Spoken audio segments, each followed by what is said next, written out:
નમસ્કાર, વીટીવી પંચાયતમાં આપનું સ્વાગત છે। ભુજમાં મહિલાના થયેલા અપમાનના કારણે ક્ષત્રિય સમાજમાં રોષ છે। સમગ્ર ઘટનાની વાત કરીએ તો ભુજના મિર્ઝાપુરની પ્રાથમિક શાળામાં આચાર્ય પદે વિલાસબા જાડેજા ફરજ બજાવે છે। આ વિલાસબા જાડેજાનું ડીડીઓ જિલ્લા વિકાસ અધિકારી ઉત્સવ ગૌતમે અપમાન કર્યાના આરોપ લાગી રહ્યા છે। સમગ્ર ઘટનાની વાત કરીએ તો આ જે શાળા છે, પ્રાથમિક શાળા, તેનું નવીનીકરણ કરીને સંકુલ એ શાળાને સોંપવાની વાત હતી। ત્યારબાદ જિલ્લા વિકાસ અધિકારી આચાર્યને એ કમ્પ્લિમેશન રિપોર્ટ પર સહી કરવા માટે દબાણ કરી રહ્યા છે। કમ્પ્લિમેશન રિપોર્ટ એટલે કે કામ પૂર્ણ થઈ ગયું છે તેના રિપોર્ટ પર સહી કરવા માટે જિલ્લા વિકાસ અધિકારી ઉત્સવ ગૌતમ એ આચાર્ય વિલાસબાને દબાણ કરી રહ્યા હોય અને તે જ ઘટનામાં તેમનું અપમાન કર્યાનો આરોપ છે। આરોપ છે કે જિલ્લા વિકાસ અધિકારીએ તેમની ચેમ્બરમાં બોલાવીને આ મહિલાનું અપમાન કર્યું હતું અને એવા શબ્દોનું ઉચ્ચારણ કર્યું હતું કે તારા માટે શું તાજમહેલ બનાવું? ત્યારે સાહેબ, શાળાના વિદ્યાર્થીઓને તાજમહેલની જરૂર નથી, સારી શાળા મળે તે પણ ઘણું છે। સારી શાળા તેમને આપો।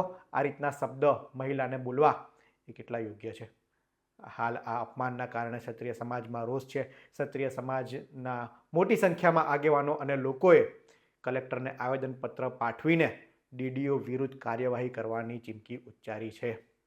ક્ષત્રિય સમાજની માંગ છે કે કાં તો આ ડીડીઓની બદલી કરવામાં આવે, કાં તો તેના વિરુદ્ધ કડક કાર્યવાહી કરવામાં આવે। આ ડીડીઓ ઉત્સવ ગૌતમે મહિલાની માફી માંગવી જોઈએ। વાત છે શાળાના વિદ્યાર્થીઓના શિક્ષણ માટેની, તો સારું શિક્ષણ મળે તે તો બાળકોનો અધિકાર છે અને તે જ માટે સારો સંકુલની માંગ કરી રહ્યા છે અને કામની ગુણવત્તા નબળી હોવાના કારણે શાળાના આચાર્ય વિલાસબા સવાલ ઉઠાવી રહ્યા છે અને તેમના આરોપ છે કે શાળાની જે મટીરિયલની જે ગુણવત્તા છે શાળાના બાંધકામમાં તે નબળી ક્વોલિટીની છે અને તેના જ કારણે આ વિવાદ સર્જાયો હતો।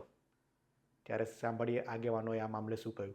આજે 5 દિવસ પહેલા ડીડીઓ સાહેબ દ્વારા જે મિર્ઝાપુર સ્કૂલના આચાર્ય છે વિલાસબા જાડેજા, તેને ખૂબ જ અભદ્ર ભાષામાં વાત કરી અને તેનું અપમાન કરવામાં આવ્યું છે। તે બાબતે આજે અમે અહીંયા જાડેજા બોર્ડિંગ, કચ્છ રાજપૂત ક્ષત્રિય સભા, ગણી સેના, મહિલા સભા, જે પણ અમારા રાજપૂત સમાજના સંગઠનો છે એ અહીંયા બધા ભેગા મળી અને આજે જાડેજા બોર્ડિંગથી કલેક્ટર સાહેબને આજે આવેદનપત્ર એ બાબતે આપવામાં આવશે।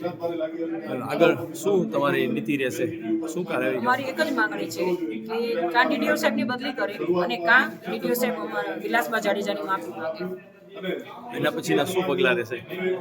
આપ જાણો છો કે રાજપૂત સમાજ છે એ દરેક સ્ત્રીના સન્માનની વાત કરતા હોય છે। આ તો અમારા સમાજની વાત છે એવું જ નથી કે અન્ય સમાજના સ્ત્રીઓનું પણ ગુજરાતની આખા ભારત વર્ષની અંદર કોઈ મહિલાનું અપમાન અધિકારીએ કરવું જ ન જોઈએ। અને પ્રથમ વાત તો એ કરવા માંગુ છું કે કોઈ પણ અધિકારી કોઈ પણ મહિલા કર્મચારીને એકલા ચેમ્બરમાં બોલાવી જ ન શકે। વિલાસબા જાડેજા કરીને મિર્ઝાપુર આચાર્ય તરીકે ફરજ બજાવે છે। એમને જે સ્કૂલ બની એમાં સોંપવા માટે જબરજસ્તી ખોટા લેવા માટે એમને મજબૂર કરવામાં આવતા હતા અને ઓફિસમાં બોલાવીને એમનું અપમાન કરવામાં આવ્યું। એમને ઓફિસમાં બોલાવીને એમ કે બેસવા ગયા ખુરશીમાં, તો કે ખડી રહે, બેઠને નહીં, અને એ સ્કૂલ બરોબર હે તેની लिए क्या ताजमहल बनाતું, એવા અપશબ્દો વાપર્યા। તો વિલાસબાને લાગી આવ્યું કે આ મારા ઉપર થયું છે, કાલ કોઈ પણ સમાજની બેન દીકરી ઉપર થાય તો એનો વિરોધ કરવો જોઈએ।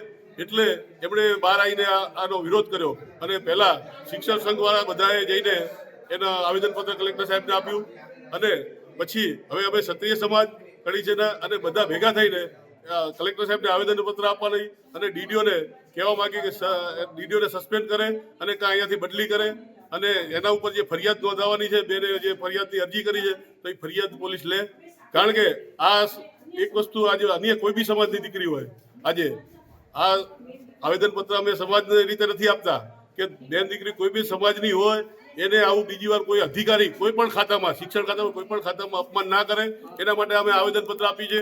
અને આજથી અહીંથી તમારા માધ્યમથી કહીએ કે કચ્છમાં નહીં પણ ગમે કોઈ પણ બેન દીકરીને ક્યાંય પણ કોઈ અધિકારી અપમાન કરતા હોય કે કરતા હોય શોષણ, તો અમારી જોડે અમારો સંપર્ક કરે અને અમે આજે અત્યારે અમે આવેદનપત્ર આપી છીએ। પછી સીએમને ને જે મુખ્યમંત્રી છે આપણે સીએમ સાહેબ અને શિક્ષણ મંત્રી છે એમને મળશું, એમને પણ શિક્ષક સંઘવાળા અને કડી સેના સમાજને બધા આપશે આવેદનપત્ર કે જે પણ રજૂઆત કરશે એનો પગડ નહીં આવે આગળ કંઈ પણ રિઝલ્ટ। જિલ્લા વિકાસ અધિકારી ઉત્સવ ગૌતમ વિરુદ્ધ હાલ તો સમગ્ર વિસ્તારમાં રોષ છે।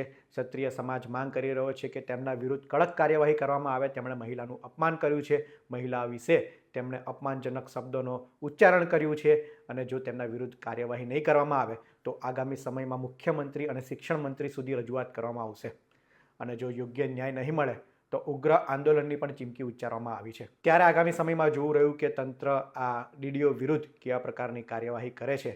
આ અંગે આપનું શું માનવું છે તે અમને કોમેન્ટમાં જરૂર જણાવશો. આવા જ ઇન્ફોર્મેટિવ વિડીયો માટે વીટીવી પંચાયત જોતા રહો. ધન્યવાદ.